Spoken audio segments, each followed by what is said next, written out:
I'd like to ask the Chairman of Manx Utilities Authority, pursuant to his answer given by him in House of Keys on the 6th of November, how much interest was accrued in respect of customer account credits. On the Chairman of the Manx Utilities Authority, Dr Allinson, to reply.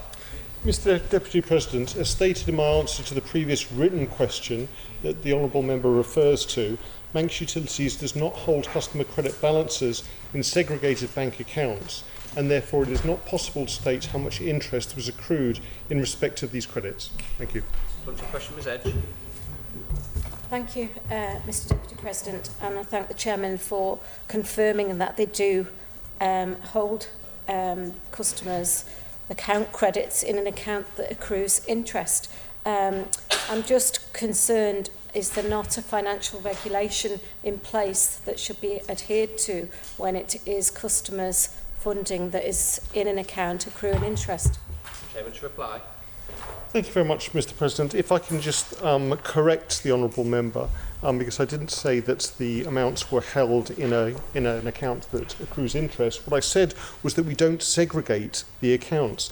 And actually, I think when she refers to regulations, she's probably talking about the Designated Businesses Amendment Order 2019 Schedule 1, which refers mainly to regulated businesses, particularly banks, lawyers, CSPs. But we've looked into this and it doesn't seem to apply to statutory boards, whether those be Manx Utilities or the Post Office. Now, turning to the actual use of our current accounts, we do have a current account with the Isle of Man Bank, which attracts no interest, and we also have a reserve account, which attracts a very small amount of interest, which honourable members will be familiar with, at 0.26%. But as I said, because we don't segregate the amount of credit that we have from customers, I cannot say how much interest that would then be able to provide the Manx Utilities. What I would stress, though, for all honourable members, is the fact that on this island, those customers who are using prepayment and those customers who are using any other form of payment pay exactly the same, both in terms of standing charge and also the unit charge for electricity. And this makes us extremely trying to promote equality here. In contrast with a cross, where often people with prepayment meters are made to pay a premium. Thank you. Question, Ms Edge. Thank you, Mr Deputy President. In the last reported accounts for the MUA, it clearly states that there's net cash operating interest received, and I think it was around the £5 million. Can the Honourable Member and Chair of Manx Utilities advise what this is? It's clearly operating its interest that's getting received by the organisation.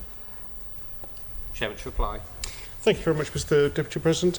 I'd like to thank the Honourable Member for pointing that out. If she waits until next month in Tynwald, hopefully our annual report will be tabled, and it shows interest which is received from a range of accounts. As I said, we already get a very small amount from the reserve account, but also we have an account that actually gains interest in terms of paying off some of the bonds that we have, and so the bond repayment fund investment income is included in this. Supplementary question, Ms Edge. Thank you, Mr Deputy President. And the final question from me. Does the Honourable Chairman think that it is something that should be looked at, that if somebody is holding credit with the organisation for a period of longer than 12 months, that perhaps this interest should be going back to the customer rather than being held by the organisation? Chairman, to reply. Thank you very much, Mr Deputy President.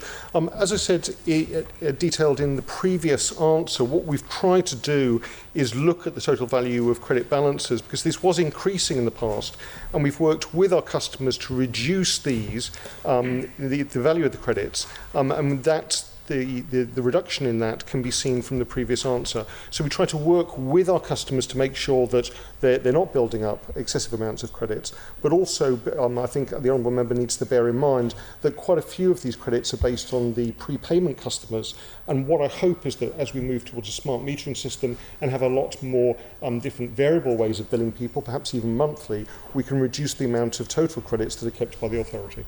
Thank you. Supplementary question, Ms Edge.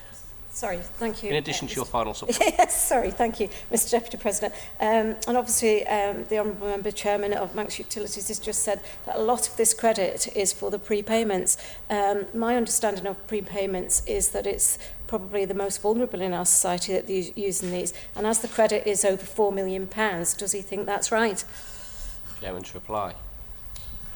The prepayment system means that people prepay for electricity. So they pay for something they're not using quite yet, but they've already put their money into it.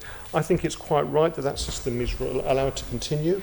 But what I would stress is that Manx Utilities has looked at the emergency credit that we provide for customers, and we work with our customers to make sure that they are not cut off, and those that do get into problems with their accounts are dealt with in a sympathetic way and allowed to restructure their debts. And we work very closely with the Office of Fair Trading, with their debt reduction department there, to advise people how to balance and manage their accounts properly.